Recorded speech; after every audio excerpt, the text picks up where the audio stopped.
جب تک جیوں میں آقا کوئی غم نہ پاس آئے، کوئی غم نہ پاس آئے۔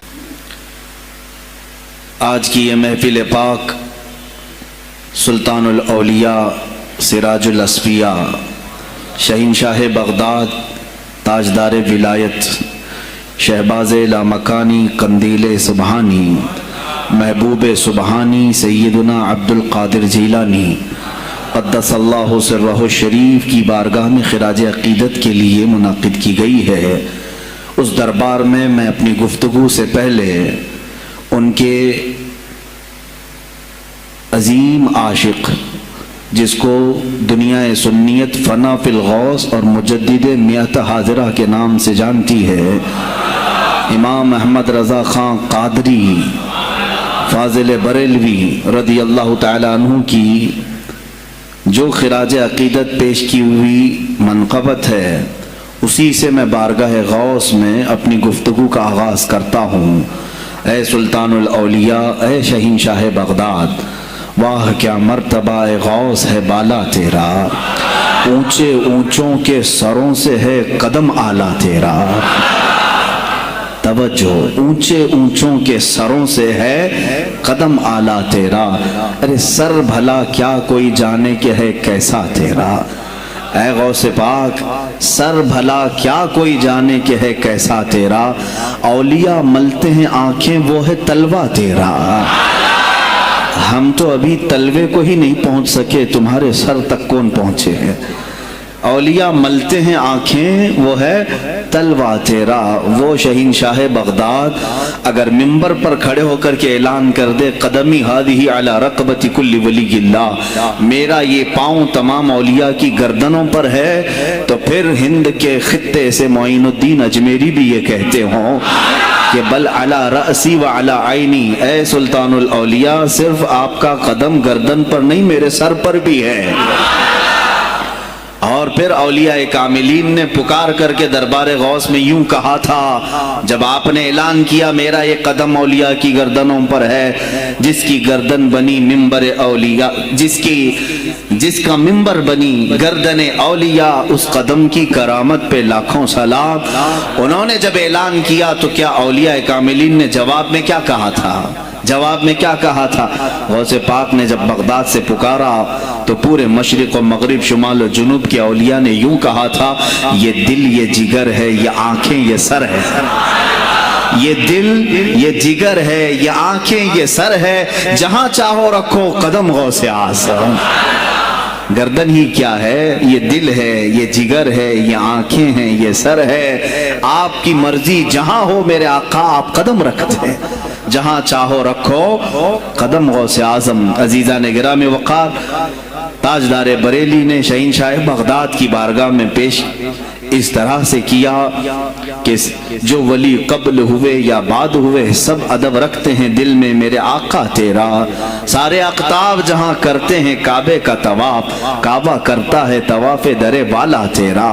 اے شہنشاہ بغداد، میری قسمت کی قسم کھائیں سگانے بغداد، ہند میں رہ کے بھی دیتا رہوں پہرا تیرا، ہند میں رہ کے بھی دیتا رہوں پہرا تیرا۔ سرکار بغداد کی بارگاہ میں پھر استغاثہ کرتے ہوئے اعلیٰ حضرت بریلوی رحمت اللہ تعالی علیہ یوں عرض کرتے ہیں، اے شہنشاہ بغداد، تجھ سے در سے سگ اور سگ سے ہے مجھ کو نسبت، میری گردن میں بھی ہے دور کا ڈورا تیرا۔ اس نشانی کے جو سگ ہیں نہیں مارے جاتے، جس کی گردن میں قادری پٹا ہو، جس کی نسبت سلسلہ قادریہ سے ہو گئی ہو، اس کے لیے اعلیٰ حضرت بریلوی فرماتے ہیں اس نشانی کے جو سگ ہیں، ہم کتا پاک ہیں شہنشاہ بغداد کے، اس نشانی کے جو سگ ہیں نہیں مارے جاتے، حشر تک میرے گلے میں رہے پٹا تیرا۔ اور اے سننے والو، میں نے اپنے آپ کو سگ کہا، کتا کہا، تو کہیں تم اس خیال میں نہ آ جانا کہ کتا معمولی ہوتا ہے۔ آگے اعلیٰ حضرت نے اس کا بھی سوایہ کر دیا، کیا دبے جس پہ حمایت کا ہو پنجہ تیرا، کیا دبے جس پہ حمایت کا ہو پنجہ تیرا، ارے شیر کو خطرے میں لاتا نہیں کتا تیرا، شیر کی تک پرواہ نہیں کرتا غوث پاک کا کتا۔ تو میں نے اپنے آپ کو کتا کہا تو اس بھول میں نہ رہ جانا کہ کتے کو کوئی بھی مار لے جائے گا، اٹھا لے جائے گا۔ ہم نے کہا ہے دربار غوث کا کتا جو شیر کو بھی خطرے میں نہیں لاتا ہے۔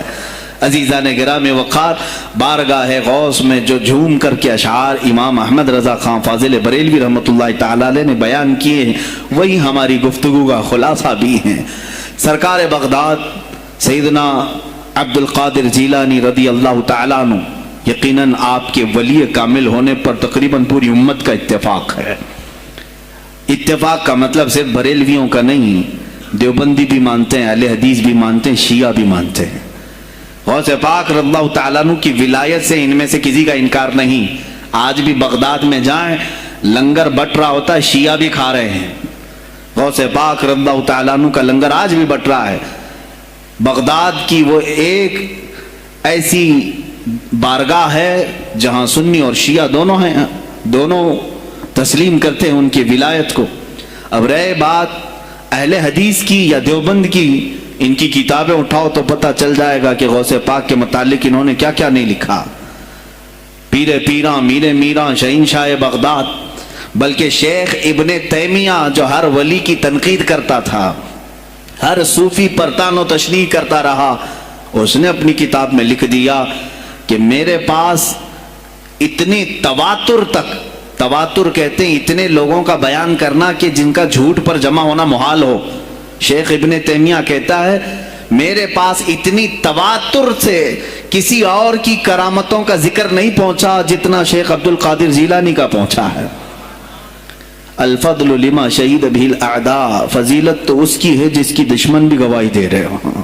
عزیزان گرامی وقار، سرکار بغداد رضی اللہ تعالیٰ عنہ کی ولایت پر تقریباً امت کا اتفاق، بعد میں آنے والے سارے مسلمان انہیں ولی مانتے ہیں۔ اور یہ اور بات ہے کہ ولایت تک سب کا اتفاق ہے، اب غوث کے مقام کے متعلق الحمدللہ ہم منفرد ہیں اس میں، اس لیے کہ ہم انہیں غوث اعظم بھی کہتے ہیں، استغاثہ بھی کرتے ہیں۔ یہ ایک الگ ٹاپک ہے جہاں شرک بدعت اور کفر کے فتوے لگتے ہیں کہ بریلوی اللہ کو چھوڑ کر اولیاء سے مانگتے ہیں، اور یہ بیویوں سے مانگ لیں تو کوئی حرج نہیں، ہاں اپنے بچوں سے مانگ لیں تو کوئی حرج نہیں، بلکہ چپراسی اور نیتاؤں سے مانگ لیں تو کوئی حرج نہیں۔ کسی صاحب نے آ کر کے مجھ سے کہا تھا آپ غوث اعظم کیوں کہتے ہیں؟ اعظم اللہ ہوتا ہے سب سے اعظم، غوث کہیں ٹھیک ہے۔ سلفی صاحب تھے، ہم نے کہا کہ آپ کو سرکار عبد القادر جیلانی کو غوث اعظم کہنے پر اعتراض ہے، لیکن ایک چوڑا چمار ملک کا پرائم منسٹر بن جائے تو اسے وزیر اعظم کہہ دیتے ہیں، کوئی دقت نہیں آپ کو، وہاں اعظم کہتے ہیں آپ، اعظم کہنے میں آپ کو وہاں جھجک بھی نہیں آتی، اور غوث پاک کو اعظم کہنے میں آپ کو شرم آنے لگتی ہے۔ یہ اپنے اپنے نصیبے کی بات ہے، آپ کا اعظم کوئی اور ہے، ہمارا اعظم کوئی اور ہے۔ عزیزان گرامی، سرکار بغداد شہنشاہ ولایت سلطان الاولیاء سیدنا عبد القادر جیلانی رضی اللہ تعالیٰ عنہ، ماں کے پیٹ سے ہی ان کو ولایت عطا کی گئی۔ یہ وہ اولیاء میں سے ہیں جن کا پیدائشی اللہ تعالیٰ نے منتخب فرمایا ہے، بلکہ جس وقت آپ کی ولادت ہوئی یہ شعبان کا آخری دن، اور آپ کی والدہ ماجدہ کے بطن سے آپ اس عمر میں پیدا ہوئے جب عورتوں میں اولاد کی امید ختم ہو چکی ہوتی۔ آپ کی ماں کی عمر 60 سال کی تھی جب آپ پیدا ہوئے، یہ خود اپنے آپ میں ایک کرامت ہے۔ اور سرکار بغداد رضی اللہ تعالیٰ عنہ جب جیلان میں پیدا ہوئے تو آپ کا معمول تو دیکھیں، آپ کی ماں خود بتاتی ہیں دوسرے سال غالباً لوگوں کو چاند میں شک ہو گیا، 29 کا چاند نظر آیا کہ نہیں آیا، بعض کہنے لگے ہو گیا ہوگا، بعض کہنے لگے نہیں ہوا ہوگا، تو یوم الشک کہتے ہیں، یعنی 30واں جو شعبان کا ہوتا ہے، وہ ایک رمضان بھی ہو سکتا ہے 30 شعبان بھی۔ تو لوگ آئے حضرت فاطمہ ام الخیر کے پاس جو غوث پاک کی ماں ہے، پوچھا کہ کل کا چاند ہوا کہ نہیں ہوا، ہمیں شک ہو گیا ہے۔ آپ نے کہا چاند ہو گیا ہے اور رمضان شروع ہو چکا ہے۔ کہا کیسے؟ کہا صبح سے میرا بیٹا عبد القادر دودھ کو منہ نہیں لگایا ہے۔ اور میرے بیٹے کا یہ معمول ہے پچھلے رمضان سے ہی، جس وقت غوث پاک پیدا ہوئے رمضان شروع تھا، ان کی ماں کہتی ہیں سحری سے لے کر افطار تک غوث پاک اپنی ماں کا دودھ نہیں پیتے تھے۔ یہ بچپنے میں ماں کی گود میں روزے کا آپ کے اوپر کوئی مکلف نہیں تھے، آپ احکام شریعت ابھی آپ کے اوپر لاگو نہیں تھے، لیکن اللہ کا ایک ولی آتا ہے تو وہ نظام خدا قائم کرنے کے لیے آتا ہے۔ آج میں اسی پر گفتگو کرنا چاہوں گا، اللہ کے اولیاء ظاہر کیوں ہوئے دنیا میں اور کیوں آتے ہیں؟ ان کا سب سے بڑا مقصد دنیا میں آنے کا، جلوہ بار ہونے کا، وہ یہ ہوتا ہے کہ نظام خداوندی کو زمین پر قائم کریں، جس کی کائنات ہے اسی کی بات یہاں پر قائم ہونی چاہیے۔ اب یہ باتیں وقت کے ساتھ گزرتی جاتی ہیں اور لوگ بھول جاتے ہیں۔ آپ سب کو پھر میں یاد دلا دوں، میرے عزیز، میں نے بھی اور آپ نے بھی اللہ سے ایک وعدہ کیا ہے، ہماری روحوں نے اللہ سے وعدہ کیا ہے۔ جب اللہ تعالیٰ نے ہمیں پیدا بھی نہیں کیا تھا اس وقت ہماری روحوں کو بلا کر اس نے ایک وعدہ لیا، الست بربکم، کیا میں تمہارا رب نہیں ہوں؟ میں تمہارا مالک اور خالق نہیں ہوں؟ تو سب کی روحوں نے کہا تھا قالوا بلا وربنا، کیوں نہیں مولا، تو ہی تو ہمارا رب ہے۔ رب تعالیٰ نے فرمایا کیا تم اسی وعدے پر برقرار رہو گے دنیا میں جانے کے بعد؟ سب نے کہا تھا ہم وعدہ کرتے ہیں مولا اسی پر باقی رہیں گے۔ یہاں آنے کے بعد کتنے وہ لوگ ہیں جو اس کی ربوبیت کا اقرار کرتے ہوئے اس کائنات میں صرف اس کے گن گاتے ہیں۔ کفار و مشرکین تو وعدہ خلاف ہیں، توڑ دیے، انہوں نے اللہ کے علاوہ کسی اور کو خدا بنا لیا، لیکن تم نے اللہ اکبر تو کہا، زبان سے تو تم نے تسلیم کیا، لیکن تمہارا رہن سہن یہ بتاتا ہے کہ تمہارا مالک کوئی اور ہے، کسی اور کو راضی کرنے میں لگے ہوئے ہو، کسی اور کی دریوزہ گیری کر رہے ہو، کسی اور کی خوشامدی میں کھڑے ہوئے ہو، درباروں کے آستانوں کے دروازوں پر تمہارا کھڑا ہونا گھنٹوں پر کسی کو راضی کرنے کے لیے، یہ تمہارا عمل بتاتا ہے کہ تم نے رب اعلیٰ کو اکبر نہیں سمجھا۔ وعدہ تو تمہاری روحوں نے کیا تھا کہ تیرے سوا کسی کو ہم حاکم نہیں تسلیم کریں گے، حاکم اعلیٰ صرف اللہ ہے۔ اولیاء کاملین یہی بات یاد دلانے کے لیے آتے ہیں، پھر تمہیں یہ یاد دلانے کے لیے آتے ہیں، اور جس شان سے وہ دنیا میں آتے ہیں بچپن سے ہی ان کے حالات ایسے ہوتے ہیں کہ شریعت طاہرہ کی پابندی ان کے ہر قول و عمل میں نظر آتی ہے، ہر قول و عمل میں۔ اس لیے کہ ہم جس کی زمین پر ہیں اور جس کی آسمان کے نیچے ہیں، بات ہوگی تو صرف اسی کی ہوگی، بات ہوگی تو صرف اسی کی ہوگی۔ مجھے ایک بات یاد آتی ہے، سرکار مفتی اعظم ہند رحمۃ اللہ تعالیٰ علیہ، آپ کے سامنے کوئی صاحب تقریر کر رہے تھے، یہ زمین سب کی ہے، ان کی بھی ہے، ان کی بھی ہے، ان کی بھی ہے۔ آپ نے کہا چپ رہو، زمین اللہ کی ہے اور صرف اللہ کا نام ہو۔ یہ سب کی ہمت نہیں بولنے کی، زمین اللہ کی ہے اور اللہ ہی کا، یہاں پر اللہ ہی کی بولی بولی جائے، اسی کے لیے زیب دیتا ہے۔ جس کے گھر میں رہ رہے ہو اسی کی بات کرو۔ عزیزان گرامی وقار، سرکار بغداد، ان کی کرامات اپنی جگہ پر، لیکن ان کی زندگی کے کچھ اہم گوشے میں لے کر آج حاضر ہوں۔ آج ہمارے حالات کے اعتبار سے بھی ضرورت ہے اس کی۔ جب آپ پروان چڑھتے رہے اپنی ماں کی گود میں، بہت جلدی آپ کے والد گرامی کا انتقال ہو گیا۔ آپ سے خود پوچھا گیا تھا غوث پاک سے، آپ کی جوانی میں یا جب آپ کا شہرہ بغداد میں بہت ہو گیا تب پوچھا گیا تھا آپ کو اپنے ولی ہونے کا احساس کب ہوا؟ غوث پاک سے ہی پوچھا گیا تھا آپ کو کب پتا چلا اللہ نے آپ کو ولایت کا یہ مقام عطا کیا؟ آپ فرماتے ہیں جب میں 10 سال کا تھا، مدرسے جاتا تھا تو غیب سے ایک آواز آتی تھی، افصحوا فی المجالس لولی اللہ، غیب سے آواز آتی تھی اے لوگوں مجلس میں جگہ چھوڑ دو، اللہ کا ولی آ رہا ہے۔ یہ آواز صرف میں نہیں، میرے استاد بھی سنتے، وہاں بیٹھے شاگرد بھی سنتے، اور سب کھڑے ہوتے تھے، جگہ دیتے تھے۔ غوث پاک فرماتے ہیں جب ہر بار مجھے یہ آواز آنے لگی تب مجھے احساس ہوا کہ اللہ تعالیٰ نے مجھے ولایت کا تاج پہنایا ہے۔ پھر آپ کو لہو و لعب میں، کھیل کود میں نہیں رکھا گیا۔ فرماتے ایک بار میں صرف ایک گائے کی پونچھ پکڑنے کی کوشش کر رہا تھا، گائے پلٹ گئی، فصیح عربی میں کہنے لگی